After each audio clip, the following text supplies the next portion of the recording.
जय हिंद दोस्तों, मैं प्रदीप कुमार अपने YouTube चैनल प्रभाव क्लासेज में आपका स्वागत करते हैं।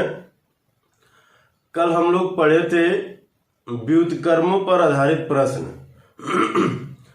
आज हम लोग पढ़ेंगे विभाज्यता का नियम, डिविजिबिलिटी रूल।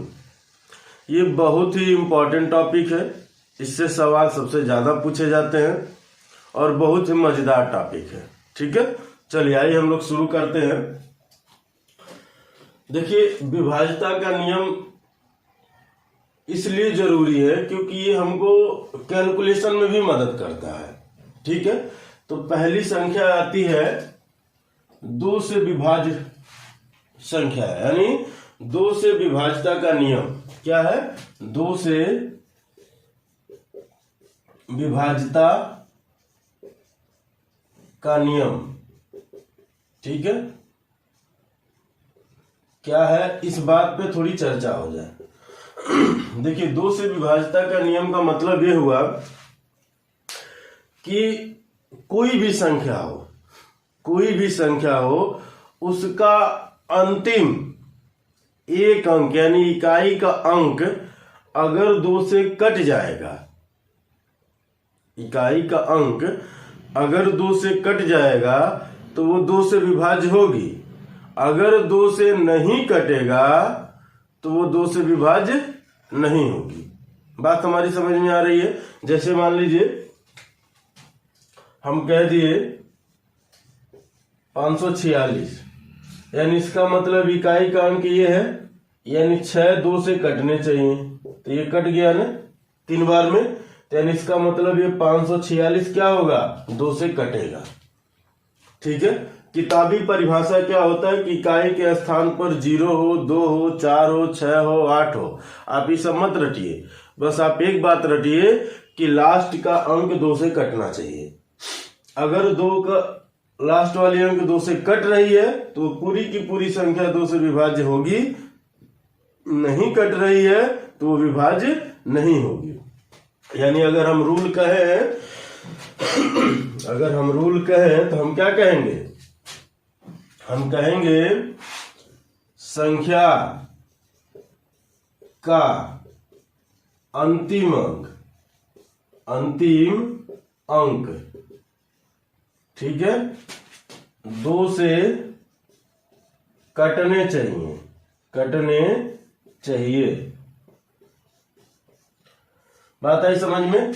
अगर अंतिम अंक 2 से कट रहा है तो वो 2 से विभाज्य है, अगर नहीं कट रहा है तो वो 2 से विभाज्य नहीं है।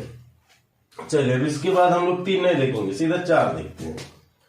4 से विभाज्यता का नियम। 4 से विभाज्यता का नियम क्या होता है भाई? अब देखिए, यहां संख्या का अंतिम एक अंक कट रहा था, अंतिम एक अंक कर लीजिएगा। यहां अंतिम एक अंक 2 से कटना चाहिए। 4 में क्या है? संख्या का अंतिम 2 अंक 4 से कटना चाहिए या कटने चाहिए। जो आप लिखना चाहे लिख लें। बात समझ में आ रही है? जैसे मान लीजिए हम कोई एग्जांपल ले लेते हैं 444। ठीक है, इसका मतलब ये जो 2 अंक है क्या 4 से कटेगा? तो हाँ, कटेगा।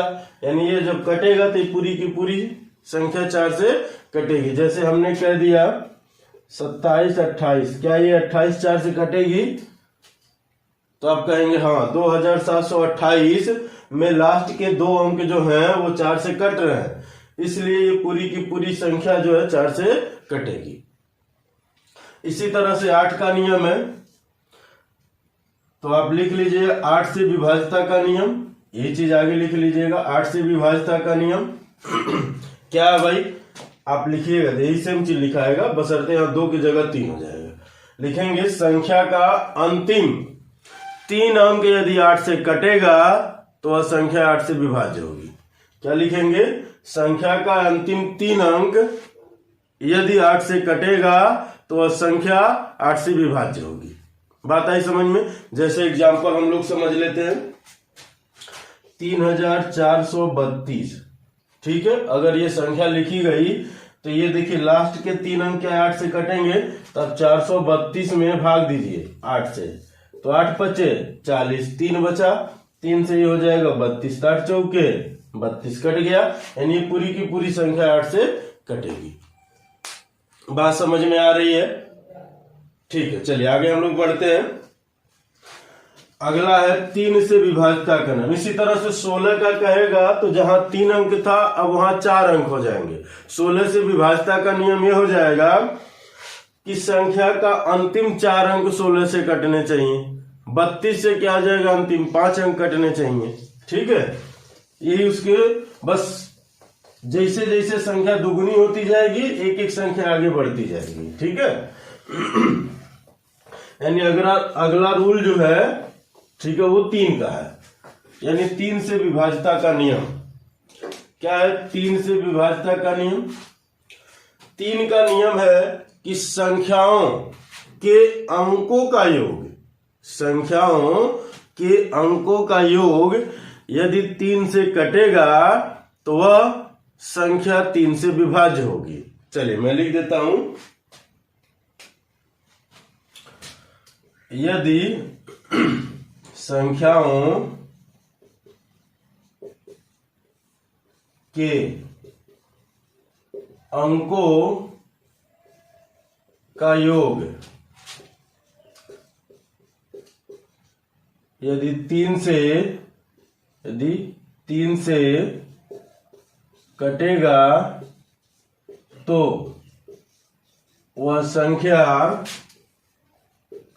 संख्या 3 से विभाज्य होगी।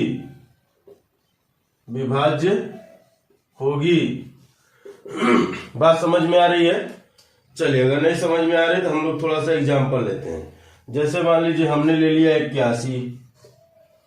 अब ये एक संख्या है लेकिन इसमें अंक कौन कौन है? 8 है और 1 है। इन दोनों को जोड़ेंगे तो 8 1 9। क्या 9 3 से कटेगा?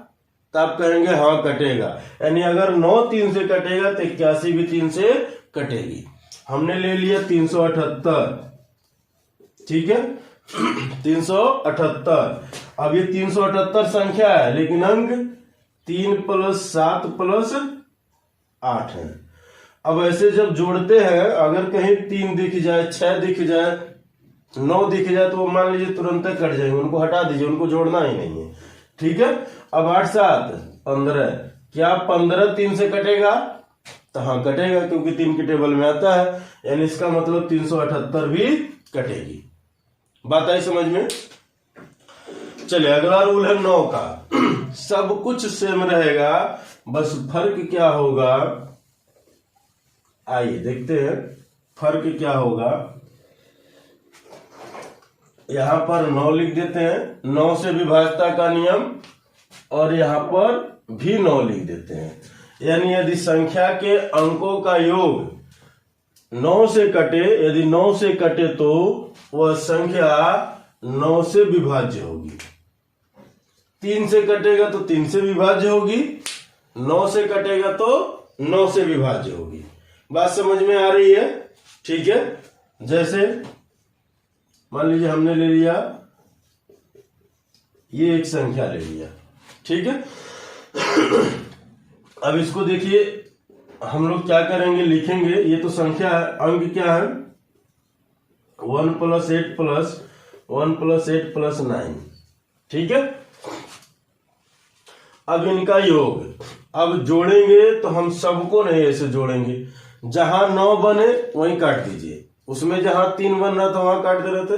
तो देखिए ये 9 है, हटा दिए इसको, 8 1 9, ये दोनों मिलके हट गए, फिर 8 1 9, यानी पूरा का पूरा कट गया, यानी इसका मतलब ये संख्या 9 से कटेगी। क्योंकि अगर जोड़ के फिर भाग देंगे तो समय लगेगा, और हमको करना क्या, ऐसे लिखना भी नहीं है।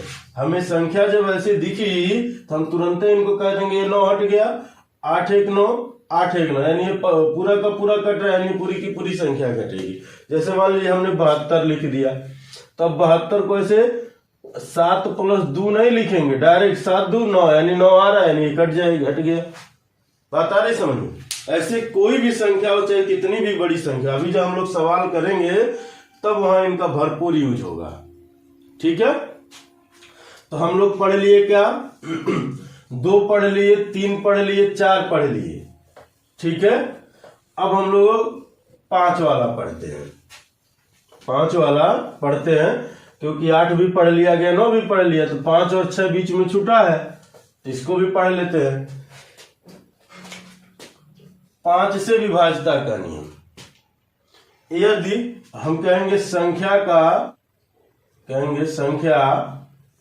के अंत में, अंत यानी इकाई का स्थान, संख्या के इकाई का स्थान लिख लीजिए। संख्या के इकाई के स्थान पर 0 हो या 5 हो तो वह संख्या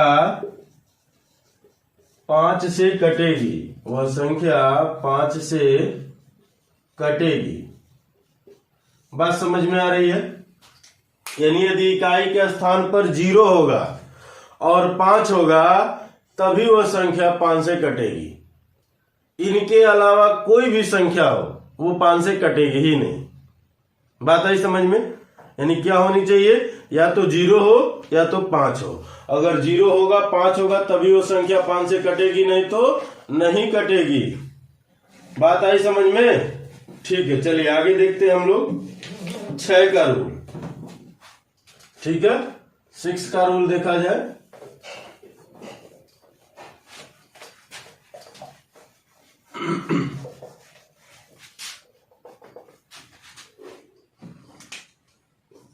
छह से विभाज्यता का नियम, वह संख्या जो 2 और 3 से कटे, वह संख्या जो 2 और 3 से कटे वही 6 से भी कटेगी। ठीक है, मैं बोल दिया हूं, आप लिख लीजिएगा, ऐसे ही लिखा जाएगा सबका। वह संख्या जो 2 और 3 से कटे वही संख्या 6 से भी कटेगी। जैसे, अब ऐसा क्यों भाई 2 और 3? क्योंकि जो 6 होता है वो 2 और 3 का गुणनफल होता है, यानी इन दोनों से जो संख्या कटेगी वही संख्या 6 से भी कटेगी। बात आई समझ में? चलिए, जैसे में हम लोग एक संख्या ले लेते हैं 63,924। क्या ले लेते हैं भाई? 63,924। अब 2 से विभाज्यता का रूल क्या है कि लास्ट का एक अंक कटना चाहिए, तो 4 क्या 2 से कटेगी? हाँ, कटेगी। 3 से क्या रूल है कि इन सबको योग जो है वो 3 से कटने चाहिए। तो देखिए ये जो लिखा है मैं यहां लिख देता हूं, तो थोड़ा बड़ा बड़ा लिख देता हूं। तो ये 6 3 से कटेगा, 3 भी कटेगा, 9 भी कटेगा। अब 2 और 4 बचे तो दोनों को जोड़ लीजिए, 4 2 6, यानी जो 6 है क्या 6 3 से कटेगा? तो आप कहेंगे हाँ कटेगा, यानी ये पूरी की पूरी संख्या भी कटेगी 6 से। बात आई समझ में? यानी अगर हम सबको जोड़ते तो थोड़ा जोड़ना कठिन होता, और जो हटने लायक है उनको हटा दीजिए, जो बचेगा उनको जोड़ लीजिए। यही मैं कहना चाह रहा हूं। अब जैसे मान लीजिए एक क्वेश्चन और मैं ले रहा हूं 261। चलिए, हमने ये कह दिया क्या ये 6 से कटे? चले 63 ले लिए, 263। क्या ये 6 से कटेगा? तो देखिए ये 3 से, तो ये अगर देखा जाए 3 से, तो 3 से तो ये कट गया, 6 2 8, यानी ये 3 से नहीं कट रहा, 2 से भी नहीं कट रहा, 3 से भी नहीं कट रहा, 2 से भी नहीं कट रहा, यानी इसका मतलब क्या है, ये 6 से नहीं कटेगा। अगर हम ले लेते 261, ठीक है, तो देखिए ये 6 3 से कट जाएगा, 2 1 3, यानी 3 से कट जाएगा, लेकिन 2 से नहीं कटेगा। तो अगर हम 6 से भाग दें तो क्या ये कटेगा? चेक कर लीजिए भाई, ये छोटी सी संख्या है, 6 से भाग देंगे, 6 चौके 24, 2 बचेगा 1, फिर 36 18, तो क्या कटा? नहीं कटा। यानी अगर जब तक इन दोनों से नहीं कटेगा तब तक वो 6 से नहीं कटेगा। उन दोनों में से किसी एक से भले कट जाए लेकिन वो 6 से नहीं कटेगा। वो 6 से कब कटेगा? जब दोनों से कटेगा। ठीक है, चलिए 7 का रूल देखते हैं।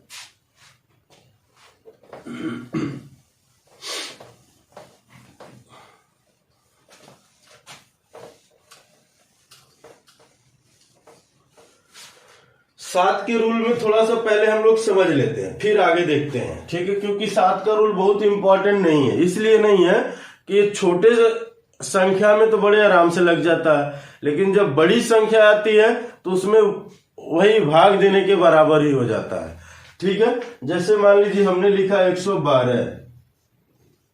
112, अब रूल क्या कहता है कि इकाई वाली संख्या का दुगुना करिए, तो 2 का 2 गुना कर दिए रूल। और कह रहा जो बची हुई संख्या होती है यानी 11, इसमें से इसको माइनस करिए यानी घटाइए। घटाने के बाद जो संख्या बचेगी यानी मान लीजिए क्या आएगा, 11 - 4 बराबर 7।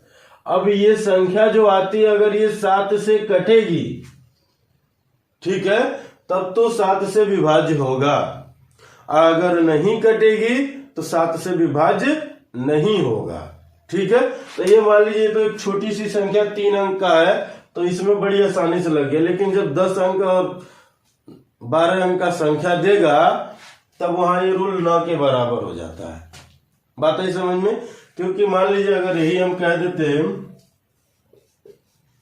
इतना बड़ा, तो आप इतना में से घटाते ना ये 4, अभी तो आपने 112 लिया था तो ये उसके लिए ठीक है, लेकिन जब ये इतनी बड़ी संख्या रहेगी तब 2 दूना 4 करके किसमें से घटाएंगे, इसमें से घटाएंगे, यानी अब ये इतनी बड़ी संख्या बची है, तो इतने में फिर आप भाग देकर ही तो चेक करेंगे कि 7 से वो कट रहा है कि नहीं कट रहा। तो उससे अच्छा जब यहां तक हम भाग देंगे तो एक अंक और नहीं भाग दे लेंगे, इसीलिए 7 का रूल इंपॉर्टेंट नहीं है। अगर आप लिखना चाहते हैं तो आप लिख लीजिएगा, आप लिखना चाहते हैं तो आप लिख लीजिएगा, मैं बोल दे रहा हूं। संख्या के इकाई के अंक को दुगुना करके शेष संख्या में से घटाते हैं, घटाने के बाद प्राप्त संख्या में यदि 7 से भाग जाए यानी संख्या 7 से कटे तो वह संख्या 7 से विभाज्य होगी, ठीक है। अब 10 का तो कोई रूल होता नहीं है 10 का कोई रूल होता ही नहीं है, क्योंकि भाई 10 के विभाज्य का नियम सीधा सीधा इकाई के स्थान पे 0 होना चाहिए, जब 0 होगा तभी वो कटेगा, अगर 0 नहीं है तो वो नहीं कटेगा। बात आई समझ में? चलिए अब आते हैं हम लोग 11 की विभाज्यता का नियम पे। 11 का विभाज्यता का नियम ये कहता है संख्या के सम स्थानों का योग, स्थानों की बात कर रहे हैं, सम संख्या की बात नहीं कर रहे हैं, संख्या के सम स्थानों का योग तथा विषम स्थानों का योग का अंतर 0 हो या 11 से विभाज्य हो तो वह संख्या 11 से विभाज्य होगी, ठीक है। बात आई समझ में? ये है उसका निकाह, संख्या का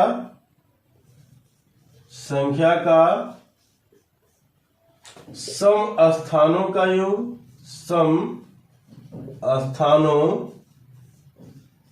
का योग तथा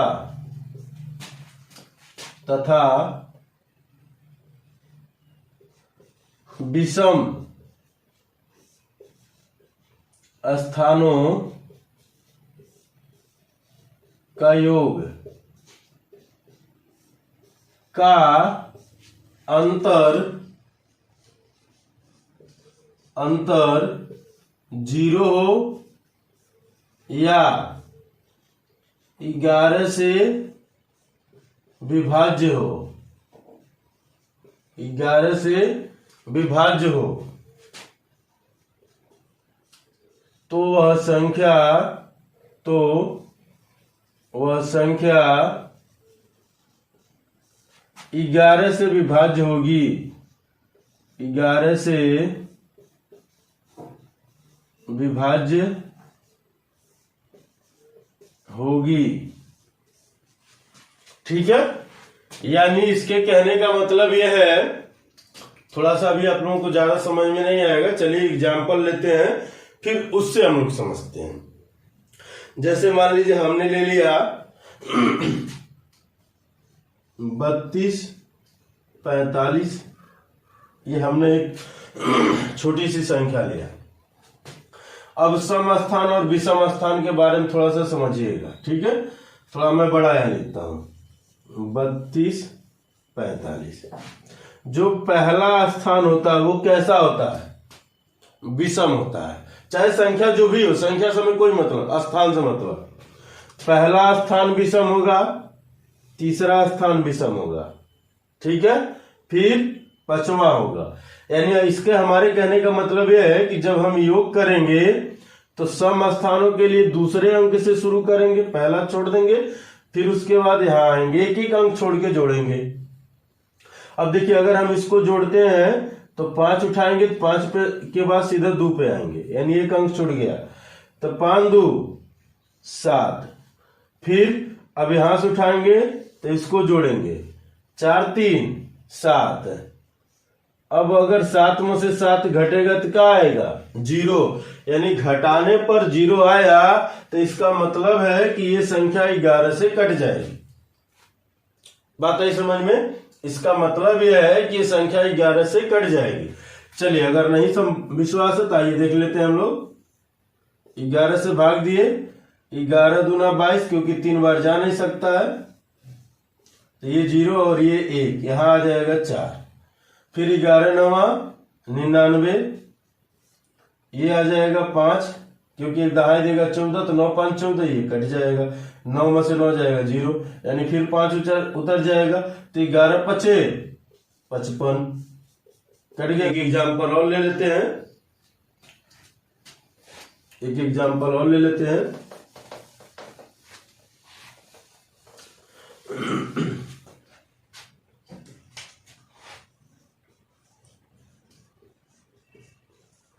चलिए एग्जाम्पल है, तो हम क्या कहेंगे भाई, 2 फिर 7 पे, फिर एक छोड़ेंगे 8 पे, यानी 7 2 9 और 9 8 9 8 17।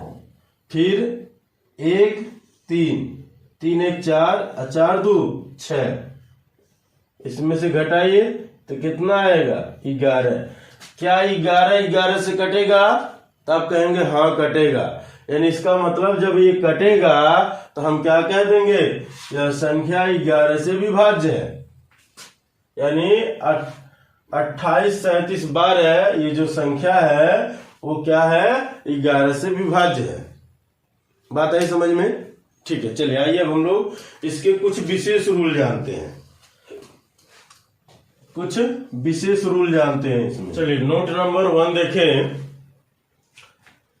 यदि एक अंक की संख्या को 6 बार दोहराकर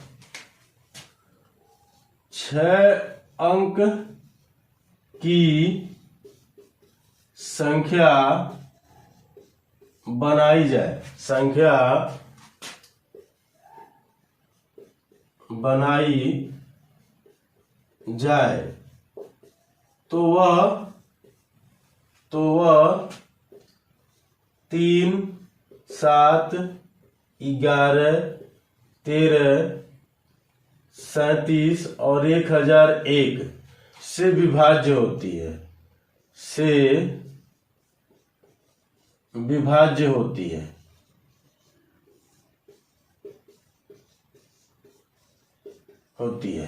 ठीक है, यानी अगर एक अंक की कोई संख्या हम 6 बार लिखते हैं तो वो किससे किससे कटेगी? 3 से भी कटेगी, 7 से भी कटेगी, 11 से भी कटेगी, 13 से भी कटेगा, 37 से भी कटेगा और 1001 से भी कटेगा।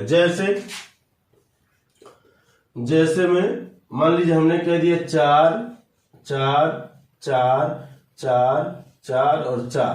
देखिए 6 बार एक ही अंक का प्रयोग हुआ ना, यानी एक ही अंक का 6 बार प्रयोग करके एक 6 अंक की संख्या बन गई। तो अब ये किससे कटेगी?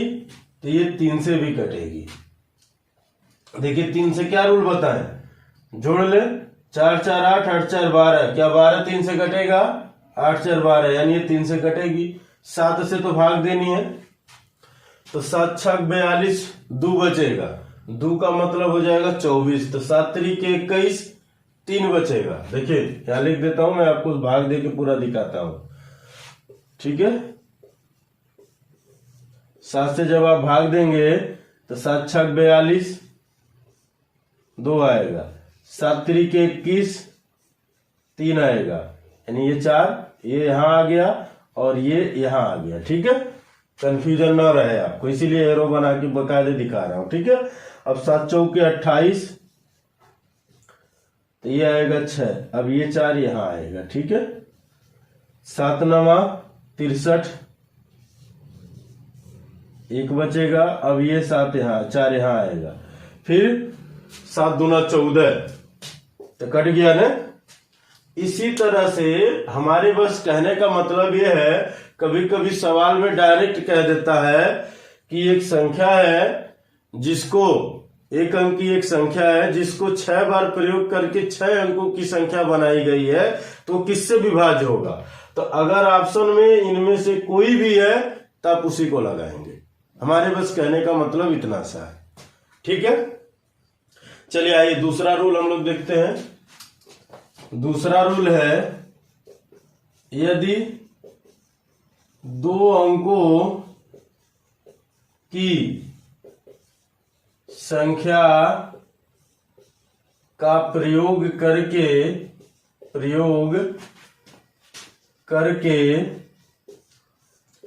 4 अंक की संख्या, 4 अंक की संख्या बनाई जाती है, तो वह बनाई जाती है तो वह 101 से विभाज्य होगी, तो वह 101 से विभाज्य होगी, ठीक है। रूल क्या है, यदि 2 अंकों की संख्या का प्रयोग करके 4 अंकों की यदि संख्या बनाई जाए तो वो किससे विभाज्य होगी, 101 से, ठीक है। आइए कैसे, जैसे मान लीजिए हमने ये कहा, जैसे हमने मान लीजिए हमने ले लिया 21 21, ठीक है। 2 अंक की संख्या थी, इसको हमने क्या कर दिया भाई, 4 अंक का बना दिया 2 बार प्रयोग करके, यानी अब ये किससे कटेगी, तो हम कह रहे हैं 101 से कटेगी। कैसे, अब आइए इसका विस्तार करते हैं। अगर संख्या का हम लोग विस्तार करें, अगर संख्या का हम लोग विस्तार करें तो हम लोग क्या लिखेंगे, सबसे पहले लिखेंगे 21 प्लस 2100, क्योंकि तभी तो जोड़ेंगे तो 21 21 आएगा, आएगा कि नहीं आएगा। यानी अगर हम 21 दोनों में से कॉमन ले लें तो हमारे पास क्या बचेगा, 100 प्लस 1, ठीक है। अब इसको तोड़िए, यानी 21 गुणे 101, तो देखिए ये जो संख्या बन रही है वो किससे बन रही है, 21 में 101 से गुणा करके बन रही, तो यानी या तो 21 से कटेगी या तो किससे कटेगी, 101 से। अब इसी बात को समझिएगा, अगर हम 6 अंक का प्रयोग कर देते, मान लीजिए ये 3 बार प्रयोग हो जाता, 21 21 21, अभी तो ये भाई चलिए तो हम 2 बार प्रयोग करके 4 अंक का बना है, अगर यही हम 3 बार प्रयोग करके 6 अंक का बनाते तो क्या होता। तो आइए समझते हैं क्या होता।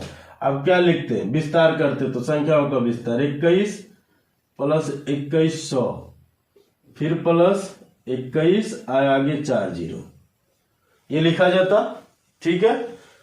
अब हम सब में से 21 कॉमन ले लेते हैं, तो यहां क्या बचता, 10,000 प्लस 1 बचता और डबल जीरो, ठीक है। अब प्लस 1। अब इस बात को थोड़ा सा गौर से समझिएगा, इसको जोड़िए। मान लीजिए अगर आप ऐसे नहीं जोड़ पाते हैं तो मैं आपको यहाँ ऐसे लिख के दिखा रहा हूं, 1 2 3 4 जीरो, ठीक है। देखिए 4 जीरो है, फिर 1 2 3, यानी 2 जीरो के बाद 1 अंक, फिर 1। अब इनको जोड़िए, तो ये जोड़ेंगे तो 1 आएगा, फिर 0, फिर 1, फिर 0 फिर 1। बात आई समझ में? 1 0 1 0 1। यानी हमारे कहने का मतलब यह है कि अगर कोई संख्या 2 अंक की संख्या है और उसको 2 से अधिक बार लिख रहा है, मान लीजिए ये 2 बार लिखे तो हम कह दिए 101 से कट रहा है, लेकिन वो 2 बार न लिखकर 3 बार लिखा, 4 बार लिखा, तब क्या कहेंगे? जय बार प्रयोग किया है उतना 1 और उनके बीच में 1 1 0 बढ़ा दीजिए। देखिए ये चीज आया है कि नहीं आया है? अगर मान लीजिए हम कह देते 19 19 19 19 ऐसे लिख देते, कहता 2 अंक की संख्या का 4 बार प्रयोग करके एक 8 अंकों की संख्या बनाई जा रही है, तो वो किससे कटेगा? तो आप क्या कहते भाई? 1 2 3 4, यानी 4 को 1, इनके बीच में 1 1 0। बात है समझ में? यानी किससे कटता? इससे कटेगा, या तो 19 से कटेगा या तो इससे कटेगा, इन्हीं दोनों में से वो कटेगा। बात क्लियर है? समझ में आ रही है? ठीक है, चलिए आइए अब अगला नोट्स हम लोग देखते हैं। देखिए बहुत ही इंपॉर्टेंट चीज है, ठीक है, इन पे हम लोग सवाल देखा जाएगा, सवाल देखने में बहुत मजा आएगा, ठीक है। चलिए नोट नंबर 3 लिखिए। यदि 3 अंकों की संख्या का प्रयोग करके, आप लिख लीजिए, अच्छा चलिए मैं लिख देता हूं। यदि 3 अंकों की संख्या का प्रयोग करके 6 अंकों की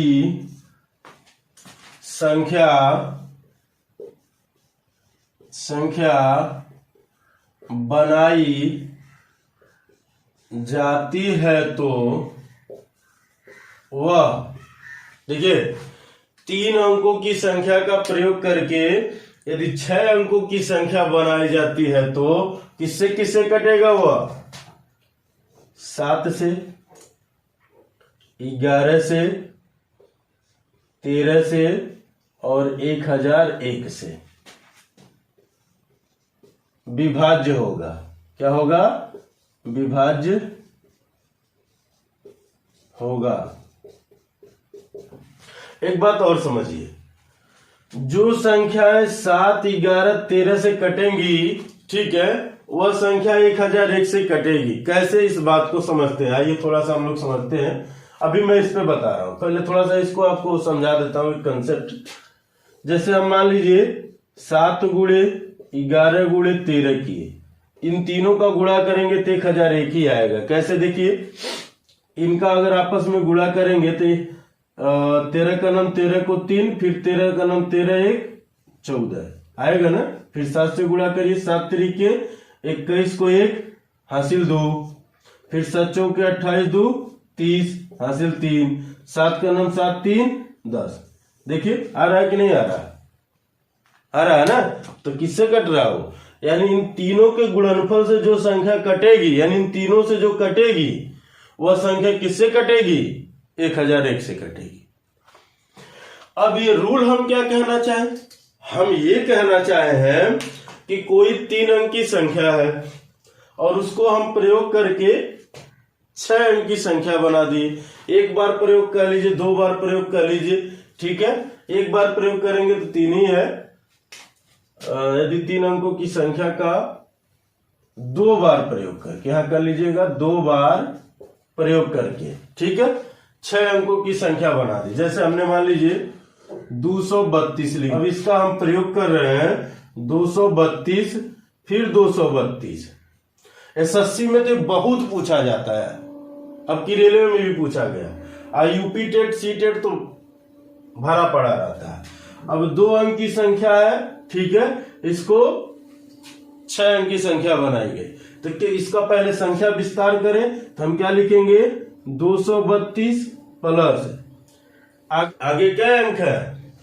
232 के आगे 3 अंक है ना, यानी 3 जीरो लग जाएंगे, तो 232 आगे 3 जीरो।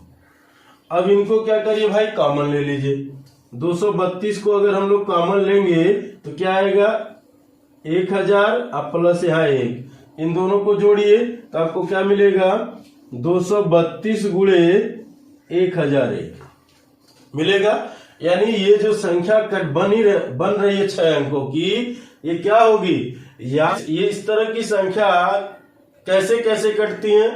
एक तो उस संख्या की जिसकी पुनरावृत्ति हुई उससे कटती है, एक अपने आप से कटती है, और उसके अलावा किसी से कटती है 1001 से कटती है।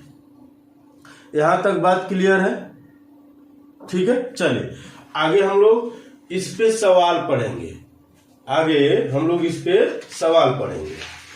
सवाल बड़ी मजेदार होंगे और बड़ा मजा आएगा आपको पढ़ने में। चलिए, धन्यवाद दोस्तों, जय हिंद।